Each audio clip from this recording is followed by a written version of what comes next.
moving on a straight road covers 1/3 of a certain distance with 20 km per hour and rest with 60 km per hour, average speed is। कोई एक car है, let's say मैंने यहाँ पे bike बना दी, गलती हो गई, माफ कर देना, है ना। क्या है कि ये कोई एक कार है, लेट्स से इसको बाइक कर लो यार, बार बार कार ही निकलेगी, तुम बोलोगे सर ये कार तो है ही नहीं, ये बाइक है। क्या बोला है? कोई एक बाइक है जो कि स्ट्रेट रोड पे मूव कर रही है और ये कवर करती है 1/3 of a certain distance with 20 kilometre per hour. अगर मैं टोटल डिस्टेंस को d मानता हूं तो इसका 1/3, तो ये डिस्टेंस कितना हो जाएगा, d/3। ये कवर करती है 20 किलोमीटर पर आवर से। नेक्स्ट जो डिस्टेंस है वो है 2d/3। ये d है, d में से d/3 गया तो निकला 2d/3। ये ट्रेवल करती है 60 किलोमीटर पर आवर से। तो मुझसे पूछा है कि एवरेज स्पीड क्या होगी। d/3 20 kilometre per hour, 2d/3 60 kilometre per hour. तो मुझसे पूछा है एवरेज स्पीड क्या होगी। अगर आप गौर से देखो इस सवाल में, तो ना तो डिस्टेंस इक्वल है, ना इनके टाइम इंटरवल इक्वल है। तो जब डिस्टेंस भी इक्वल नहीं है और टाइम इंटरवल भी इक्वल नहीं है, टाइम इंटरवल निकाल के देख लेते हैं। टाइम इंटरवल कैसे निकालेंगे? इसका टाइम t1 d/3 इंटू 20, तो ये कितना हो जाएगा, d/60। और इसका टाइम इंटरवल कितना होगा, 60 divided bye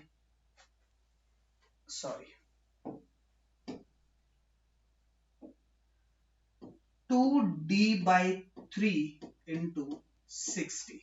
so 2 1s are 2 30s are, तो टाइम इंटरवल आ गया d/90।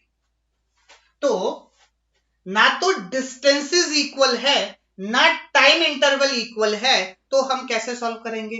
तो बेटा हमको बेसिक फॉर्मूला तो आता ही है ना। बेसिक किस तरीके से, हमेशा बेस को मत भूलना। तो बेसिक तो हमको आता ही है कि कैसे सॉल्व करते हैं। टोटल डिस्टेंस निकालो, टोटल टाइम निकालो और आंसर को सॉल्व करो। चल, टोटल डिस्टेंस तो मुझे पता है d है। टोटल टाइम कितना हो जाएगा, d/60 प्लस d/90। चलिए आगे बढ़ते हैं, सवाल को सॉल्व करते हैं। एवरेज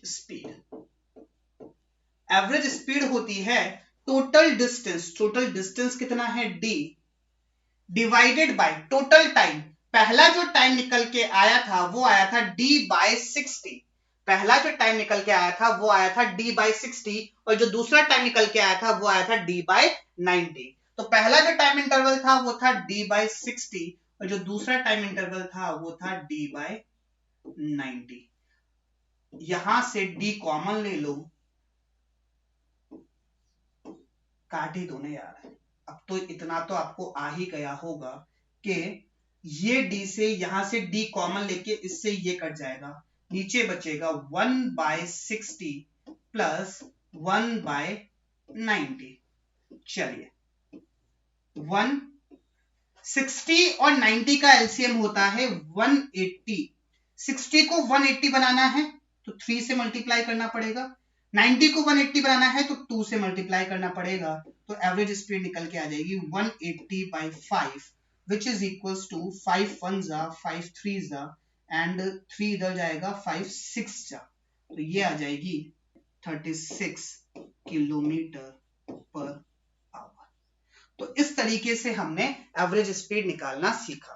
यहां पे ना तो इक्वल डिस्टेंस था ना इक्वल टाइम इंटरवल था, स्टिल हमने निकाल लिया। कैसे? रामबाण से। बेसिक फॉर्मूला तो याद ही है ना, total distance divided by total time हमेशा एप्लीकेबल होता है। तो टोटल डिस्टेंस निकाला d, टोटल टाइम निकाला t1 प्लस t2, दोनों को डिवाइड कर दिया और मेरा आंसर आ गया 36 किलोमीटर पर आवर। इसी सवाल को जो हमने पिछली अप्रोच देखी थी, क्या उससे सॉल्व कर सकते हैं? क्या कर सकते हैं? चलिए देखते हैं कैसे सॉल्व करेंगे।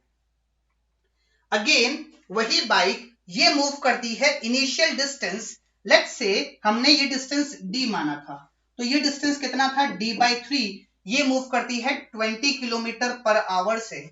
नेक्स्ट डिस्टेंस 2d/3 ये मूव करती है 60 किलोमीटर पर आवर से। अब अगर मैं इन दोनों का रेशियो देखूं, इसको अगर मैं d1 बोल रहा हूं और इसको मैं d2 बोल रहा हूं, तो d1 और d2 का अगर मैं रेशियो देखूं तो d/3 डिवाइडेड बाय 2d/3, तो क्या ये 1:2 होगा? क्या ये 1:2 होगा? और जब 1:2 होगा तो अगर मैं इसको लेट से x मान रहा हूं तो क्या इसको मुझे 2x मानना पड़ेगा?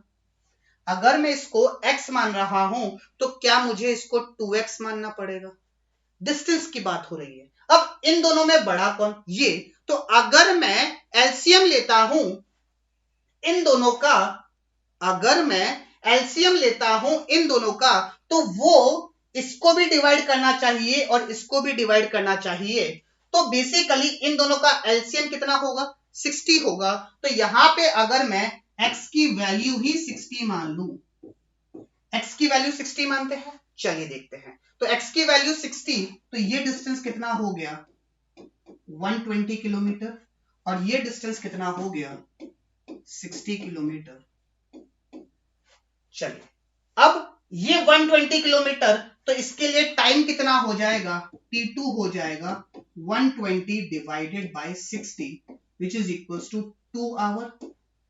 और इसके लिए कितना हो जाएगा? 60 divided by 20 which is equals to 3 our.